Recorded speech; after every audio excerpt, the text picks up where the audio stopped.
and there was some fuzzy mildew starting to grow on everything. So we got there, pulled in, and half of the gate was shut, and there was a sign that said grounds and winery closed today. I think I left the breaker bar with the head on it that disconnects the Pro Pride hitch from the truck. I think I must have left it in the back of the truck or on the ground at the last campground, so don't have it. This was a rough travel day, obviously, for the inside of the camper. I've never seen it like this, ever. That was enough that the insulation melted, then it shorted out, and all of a sudden a bunch of smoke came out of our battery box. So then we have to go through here and give them this paper, and that's our release. Yes. Well, we made it back into the United States. After that chaotic border crossing, construction everywhere, officers moving barricades just to fit our Airstream through, and a full search of the truck and trailer, we were holding our breath over the cheeses from Golden Ears and those filet mignon steaks in the freezer. They took every single egg, but let everything else slide. Phew. Now the northern detour is officially behind us. We started this Crater to Caverns journey at snowy Crater Lake, pointed the Airstream north through Washington, Idaho, and deep into British Columbia in November, and it turned out pretty great. And now, finally, we are heading south. The Washington coast, Oregon beaches, California redwoods, Nevada deserts, and Arizona's warm winter at Kartchner Caverns. The real adventure south begins right now. Let's drive away. I know a place where we can go, a better day. Escape from everything we know it's true. Ain't nobody's gonna find us, just you in a private little hideout. Don't move, just wanna make this last forever. Let's remember. So we'll back up onto the risers, right? Yep. Okay. Driver's side. Driver's side. With every moment dreams unfold, we're safe in town. A story whispered, brave and bold, it's true. Ain't nobody's gonna find us, just you in a private little hideout. Okay. I'm clear. All right, I'll back up on them. We're like mercury in the night. We dance like water, how we fly. Like chemicals, our hearts align. We glow. Winery and grounds closed today. Oh. Okay. So we have to go in and turn around. It's that way. Well, that's a bummer. Yeah. Did not say that.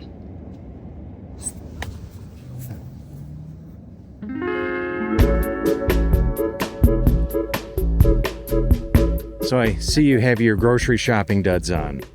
Oh, yeah. We got kind of fussied up a little bit. Makeup and I even washed my hair. We were going to go to Chateau Ste. Michelle Winery because Michelle, I mean, it's my winery. So we got there, pulled in, and half of the gate was shut, and there was a sign that said grounds and winery closed today. No explanation why. Didn't say so on their website or anything. No.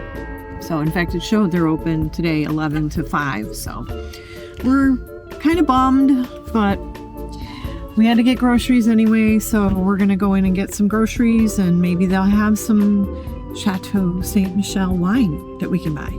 All right. Well, let's go get our groceries. Go hit the Safeway.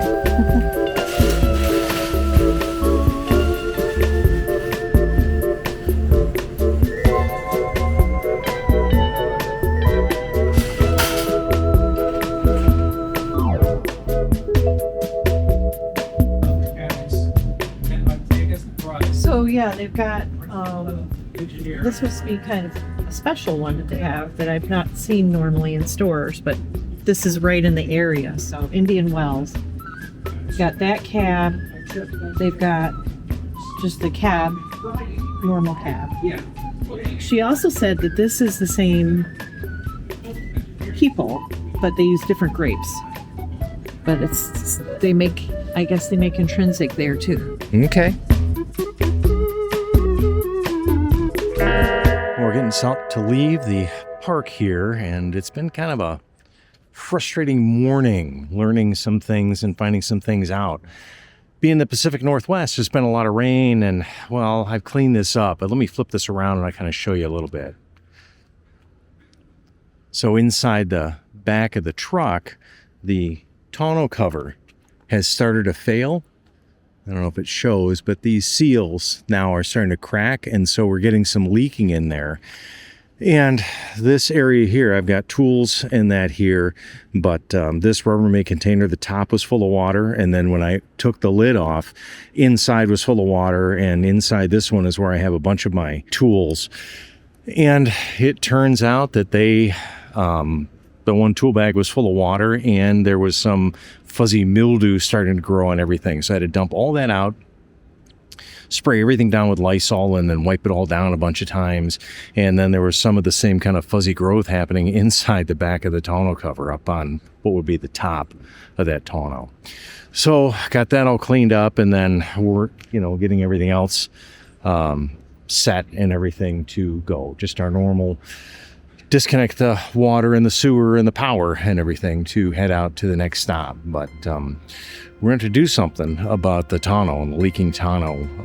Hopefully, I don't know, Pacific Northwest, I think we're kind of known for rain here. We'll see how bad it is in our future.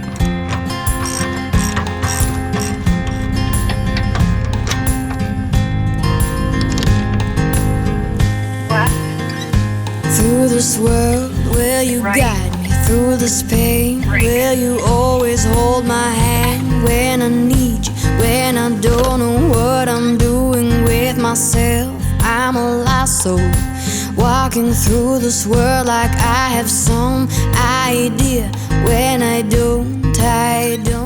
After a very rainy 3-night stay at Lake Pleasant RV Park, we pointed the Airstream north again. This time to Whidbey Island in the Puget Sound, hoping, praying really, for some drier weather. We found a perfect Airstream Courtesy Parking spot in Oak Harbor. Airstream Club International members often open up their own property for fellow members to stay a few days, completely free. It's one of those little perks that makes belonging to the club feel like having friends everywhere you go. I don't know what I'm doing, I don't know where I'm going. It just seems like there's something in the way that you are. We've arrived at our Airstream Courtesy Parking location, and, well, this is why it's always good to carry extra stuff. I think I left the breaker bar with the head on it that disconnects the Pro Pride hitch from the truck, the stinger from the Pro Pride articulating part. I think I must have left it in the back of the truck or on the ground at the last campground, so don't have it. Interesting times. Good thing I've got a spare. Hey Jim, I want to show you something. What do you got? This was a rough travel day, obviously, for the inside of the camper. I've never seen it like this, ever.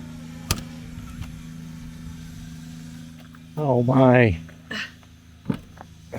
So those things were under here, and everything slid this way, apparently.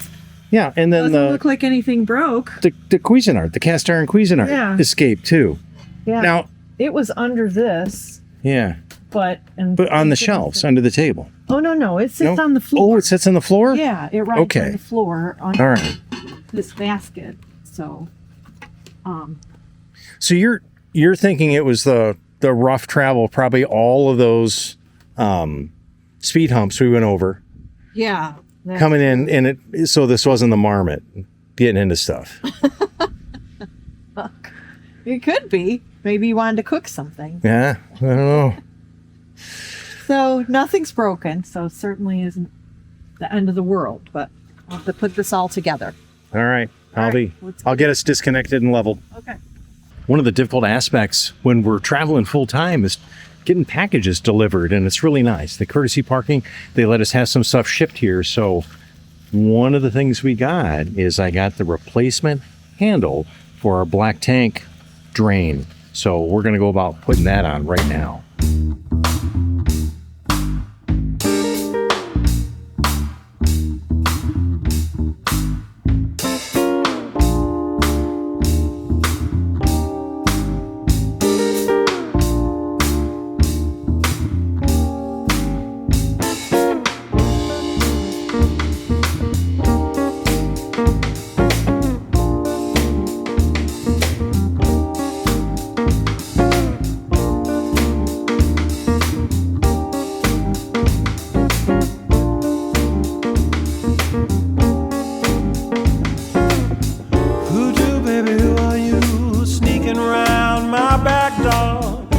And just like that, good as new.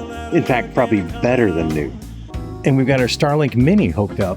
I've been hooking it to this arm for this awning and then just kind of running the 10-foot cable down and plugging right into the outside outlet that I installed back when we were in Oregon.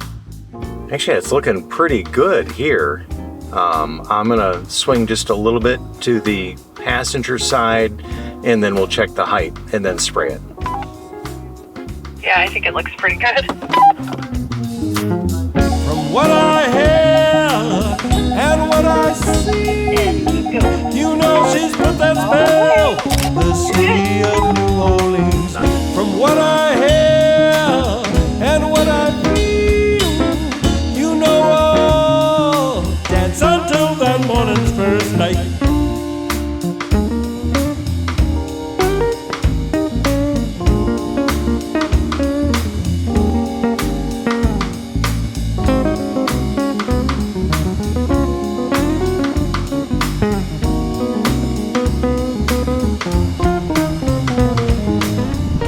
Got our plan to back up.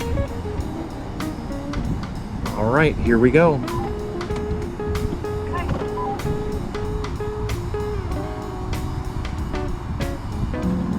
That looks good. Straight back. How's my squareness to the site? Really good now.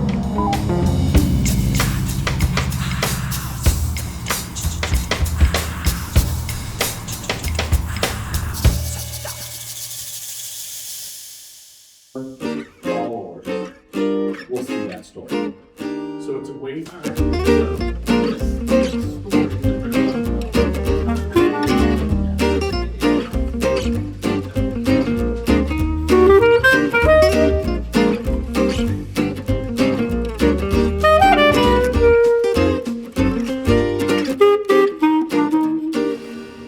I wanted to give a quick update about the lights that I installed underneath the Airstream. When evening came here at the campground, since we're in an RV resort, I thought I'd turn the lights on underneath and it'd be kind of fun to see them dancing. And only one strip out of the 4 were working, the one right underneath the door. So I didn't think much of it. I turned them off and then we did our things here.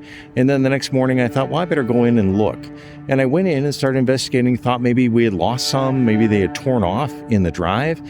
No, not at all. Everything was still adhered perfectly, but when I went to move one of the wires, it was hot. Like hot enough that the insulation was starting to melt. And that was enough that the insulation melted, then it shorted out, and all of a sudden a bunch of smoke came out of our battery box, and the wires overheated there.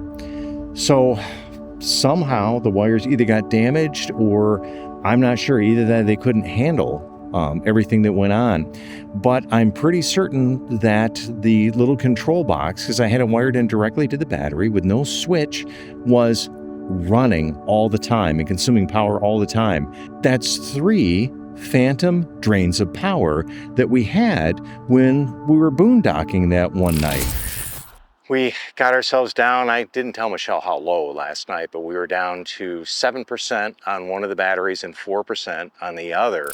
where I left the Airstream hooked up to the truck and the Starlink went into sleep mode. Those two things were consuming quite a bit of power. But I think this light system was also consuming quite a bit of power. And I want to show you the wiring that I took out. I don't know if you can see that right there, but you can see the tape that I put on there. You can see that this insulation is all melted right there and everything. So I've totally disconnected it, saved this wire for you so that you could see what happened. But I can no longer recommend these lights for underneath a travel trailer. Michelle and I are getting ready to leave Angel of the Winds RV Resort here outside of Seattle. We were here for a content creator meetup and seminar. Went great. Really enjoyed it. Thanks so much. Brooks Smothers put this on. He has a RV Out West podcast. If you like podcasts, you like to listen to stuff like that as you drive or different times, highly recommended show all about the Pacific Northwest area. The trees and all the landscaping here are still quite young, so they're growing, but you can tell when this matures, it's going to be gorgeous. There's a lot of mature trees all around and some gorgeous mountain views that we have. We did choose one of the back-end sites, 50 amp, 30 amp, water, electric. Water pressure was great. It was right on that cusp where I was thinking about using a reducer, but didn't. I just used the reducer that's inside the Airstream. Phenomenal water pressure the whole time. I mean, nice water pressure, not like too much. But as I said, we're starting to pack up and go. We're going to a state park next and start working our way down the coast of Washington, Oregon, and then into California. Been a little cold a couple of nights, but hopefully no snow. And I don't know, are we nuts for doing this? I'm still a little concerned about the mountain passes across California to get in Nevada. But so far, our crater to Caverns journeys, while we've had some difficulties, a couple crashes, a couple things happen, it has been a gorgeous trip. We are so glad so far that we've done this. Thanks so much for coming along and sharing this journey with us. Now, I got to get packed up. We got to go. We got to be out of here in like an hour.